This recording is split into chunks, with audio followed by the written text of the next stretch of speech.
শুভ সকাল সবাইকে। আশা করি সবাই ভালো আছেন। কোরবানি ঈদের বন্ধে আমরা গ্রামের বাড়িতে চলে এসেছি।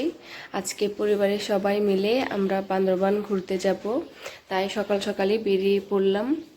এখানে আমাদের গাড়িও চলে এসেছে। আমরা এখন বান্দরবানের উদ্দেশ্যে যাত্রা করব।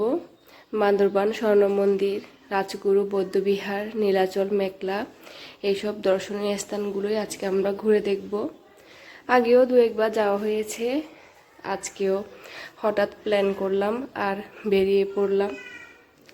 বান্দরবান যাওয়ার পথে আমাদের গ্রামের রাস্তা আর বান্দরবানের দুপাশে প্রাকৃতিক দৃশ্য অনেক সুন্দর, দেখলেই মনটা ভরে যায়।